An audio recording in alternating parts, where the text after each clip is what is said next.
Yo, Trojan family, what's going on? Welcome back to the USC LAFB show here on the LAFB network. I'm your host, Ryan Dyrud. Quick coaching update. The USC Trojans have added another assistant coach to their staff. Yesterday, we get the breaking news that Skylar Jones was being promoted from analyst to defensive tackles coach, joining Sean Knoell as official coaches of the defensive line. We'll see what that kind of split looks like, but it does seem like it is more of a he's the defensive tackles specifically, with Knoell as edges and kind of overseeing the entirety of the defensive line is the way I'm taking it. We'll get more on that as we learn more. But in the midst of all that, I saw a lot of your guys' comments. I'll get to a lot of those. I think we'll maybe I'll do a video of just kind of responding to a lot of the comments, because there was a lot, which I appreciate. I don't ask just to ask. So when I say comment, I love seeing all the engagement. But in the midst of all that, USC added an assistant special teams coach, or at least that's the title we take it is. Our good friend Fight on Rusty over on X went ahead and broke this yesterday. This was like during the Skylar Jones news, so that obviously dominated. But Knoell, if I'm pronouncing that right, it begins with a K. I don't know if the K is silent or not. We'll learn that very soon when we get to meet him.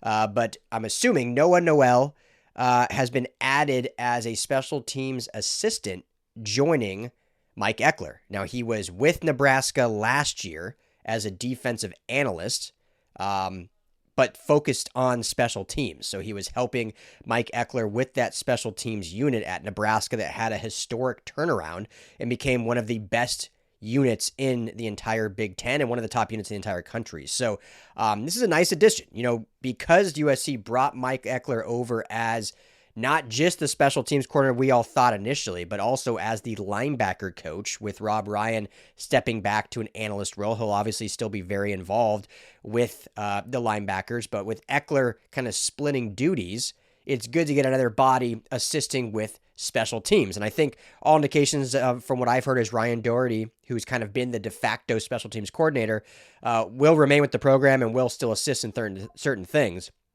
But you have kind of a bigger staff body overseeing the unit as a whole, which is fantastic. I mean, now that there's really no coaching limits, why not have as many as possible coaching these guys up, especially special teams that we know how important it is. I mean, you look at the national championship game that Indiana is in and the Super Bowl the Seahawks are in. I mean, those are basically won because of special teams. Indiana with the block punt, giving them a touchdown, essentially winning the game. The Seahawks in the game prior, in the NFC Championship game, the Rams had the muffed punt that gives the Seahawks the ball and gets a touchdown to extend their lead. They had their kicker make, Super Bowl record, 6 field goals in that Super Bowl, plus a lot of, punt action and just solid special teams play. So we all know, and fans have been pining for it, how important special teams is. And now USC is kind of finally, they've always said, Lincoln always said, we know special teams is important. We put an emphasis on it. But now they're hiring like they believe that. And they're hiring because they brought in arguably the best special teams coordinator in football in Mike Ekeler, prying him away from kind of his dream school at Nebraska after just one season, and brought his assistant over as well. So you have another body. Little brief history, Michael Knoell, super young kid. He was still playing football back in, I think, as recent as a couple years ago. Graduated high school in 2020.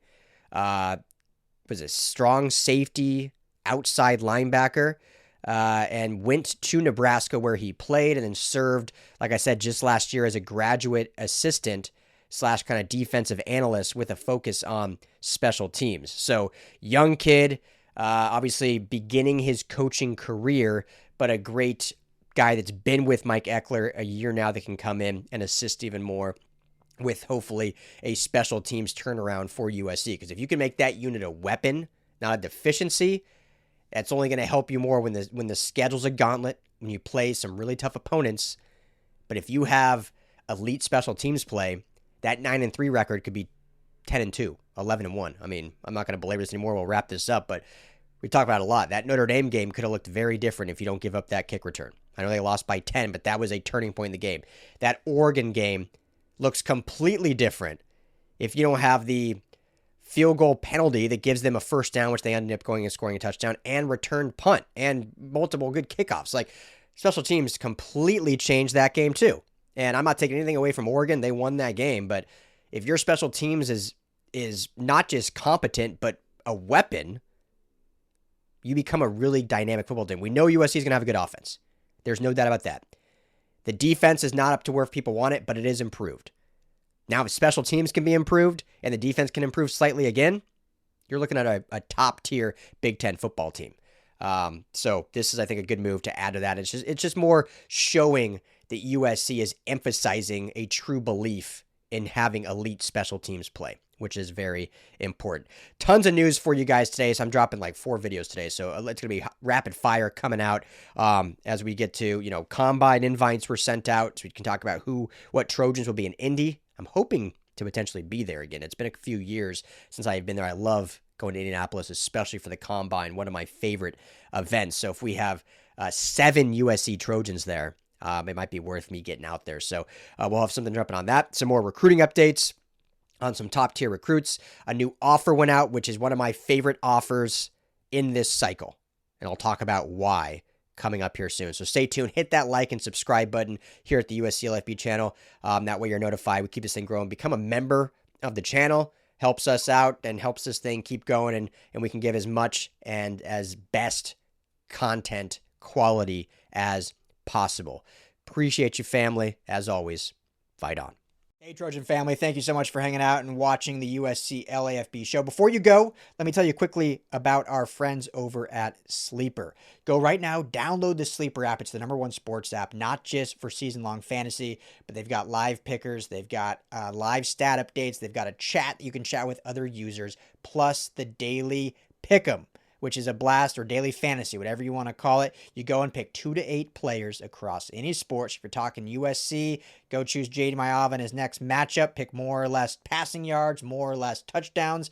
You stack those, and you can win real money. When you go to make your first deposit, make sure you use our promo code USCLAFB. You're going to get a match deposit up to $100. Put in $100, you get $100 free to play with from Sleeper. Put in $10, they'll match you that $10. So now you're sitting at $20 to play with.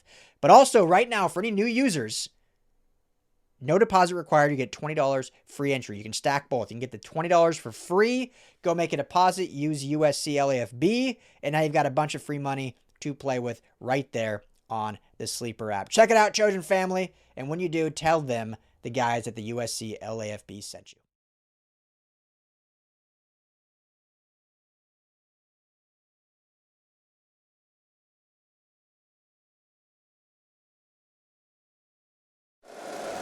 If you like the show, please take a moment to rate, review, and subscribe. It really does help the show to grow.